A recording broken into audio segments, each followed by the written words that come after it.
those landowners who have worked all day long when he asked that question.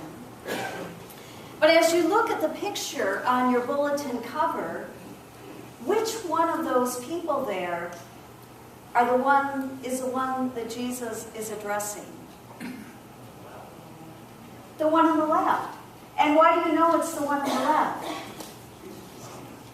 What? It's making a face. Making a face? What else do you see? Looking over, not praying, not being praying. Okay, looking over. What facial feature is different from the other ones? When he's looking over with his eyes, right? Those eyes are different than the other two. And in fact, the literal meaning, when you go back to the Greek for this phrase, are you envious because I am generous? The literal interpretation of that is your eye evil because I am good? You know how much we can communicate with our eyes? You know that phrase, when someone gives you the evil eye? My husband knows that very well. You've probably seen me give him the evil eye before. I'm an expert at that. At communicating so much with my eyes without even saying a word. They say, you know, that our eyes are the window to our souls.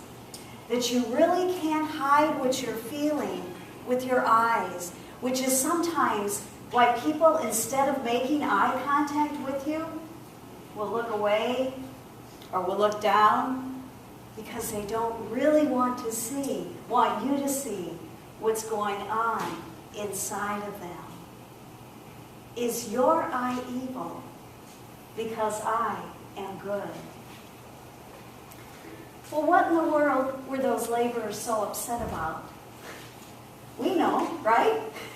Would any of us have felt any differently if somebody would come at the end of the day after we had been out toiling under the hot sun in a field?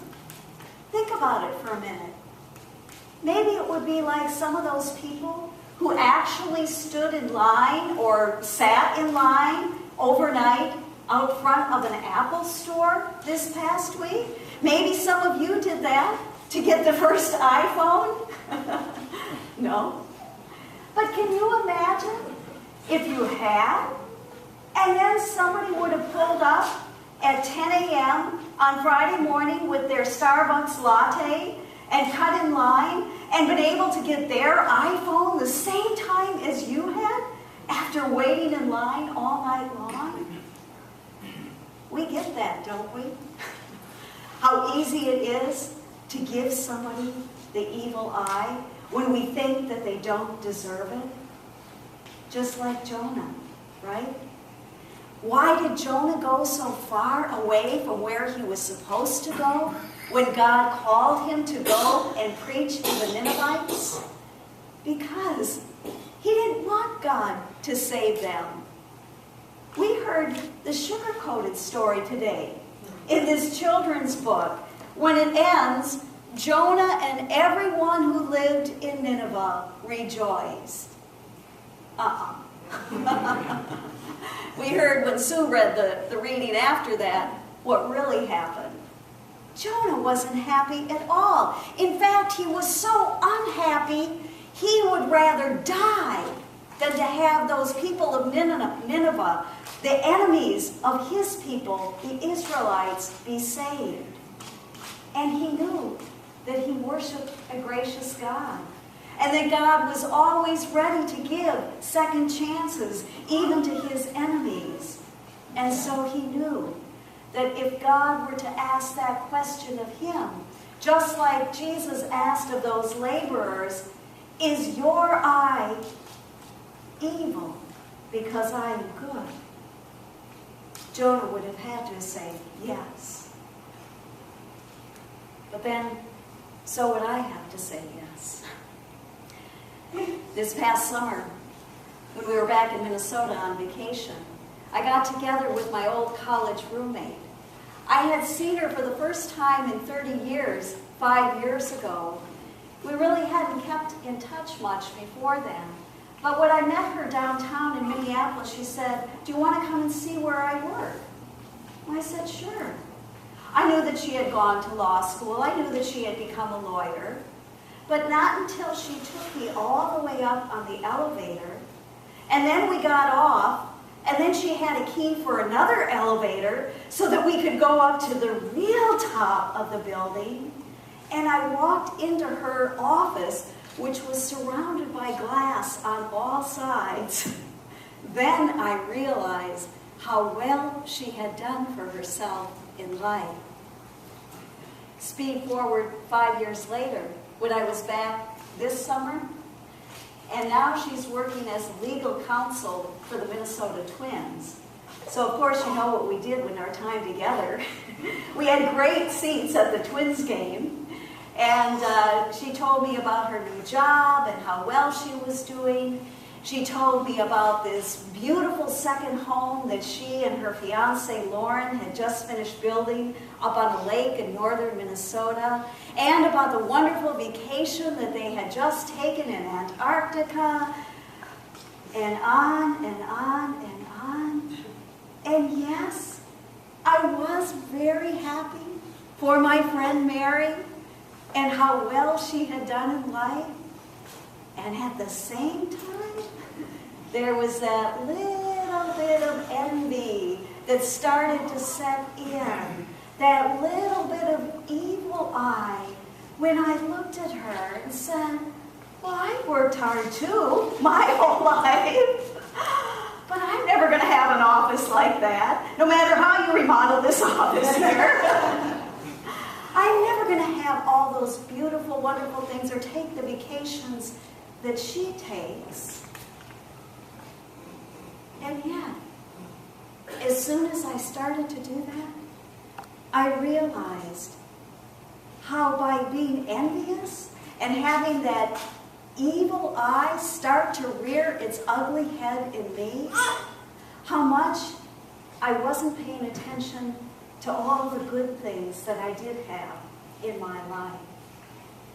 Mary had some choices to make in her life, and one was that she was not going to have children because she knew how hard she was going to have to work as a lawyer. I couldn't imagine not having my children in my life, and I feel so blessed by their presence. That's something that I am truly and eternally grateful for. And when she told me about her lake house in northern Minnesota, she also said, "Oh yes, but we've only been there once this summer because we've both been working so hard." And I know that I do work hard. But I don't put in as many hours as Mary does.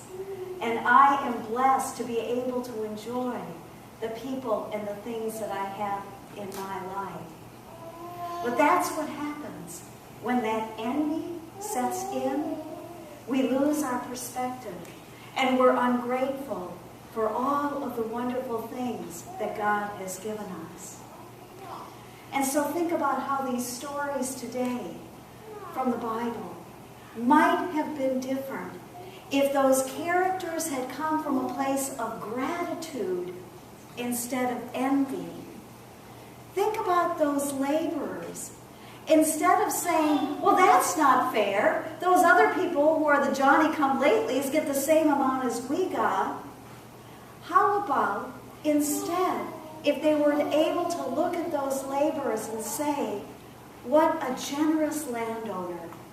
He probably didn't need more people to work on his farm, his vineyard, but when he saw people without work, he just kept inviting more and more back in, so that all of them would be able to put food on the table for their families that night." That's how generous that landowner was. So everyone in the community would have had enough. Same thing for Jonah. If he had come from a place of gratitude, instead of casting that evil eye on God and on the people of Nineveh.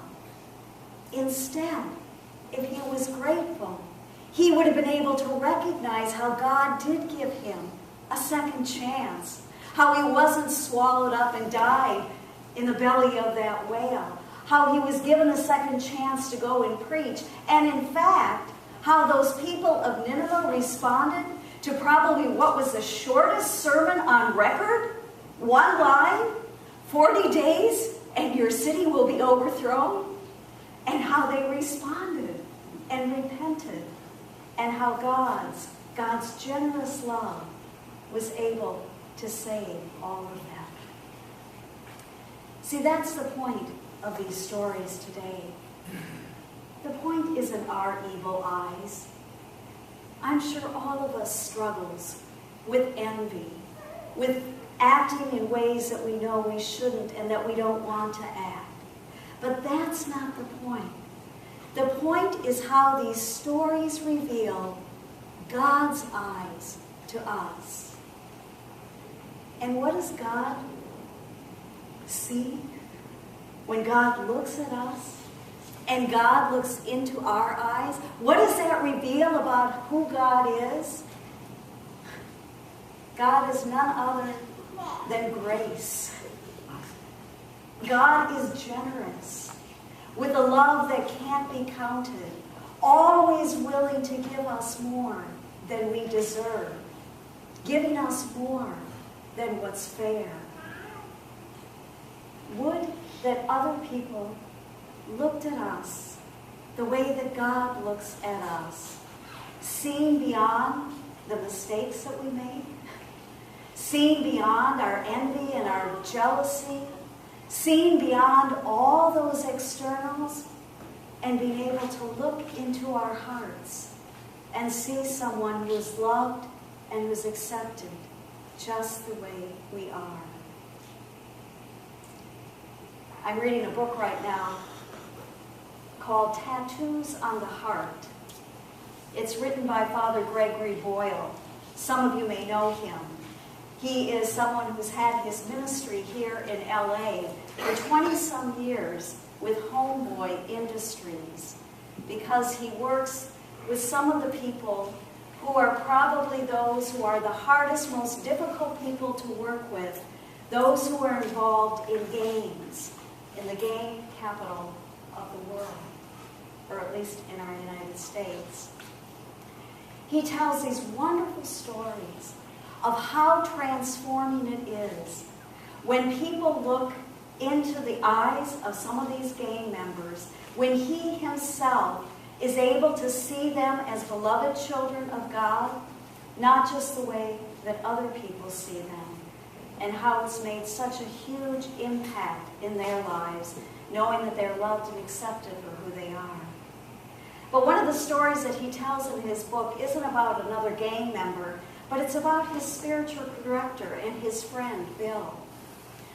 Bill's father was dying of cancer, and so Bill needed to take some time off in order to care for his father. His father had become so frail and so dependent upon him for everything, even though he was still alive and alert mentally. And so he tells about this little ritual that he has with his father. He's completely exhausted at the end of the day with his caregiving duties in caring for his father. But every night what he does is he reads to his father until he falls asleep. And so, as he's reading to his father is looking up at him, eyes wide open, with this huge smile on his face. And Bill says to him, "Come on now, Dad. This is a deal, right? I read to you, you fall asleep." And so his father complies, and he closes his eyes, and he listens to his son reading. And then pretty soon, one of his eyes pops open, and he looks up at Bill, and he starts smiling again. And Bill whines, "Come on, Dad, close your eyes, go back to sleep."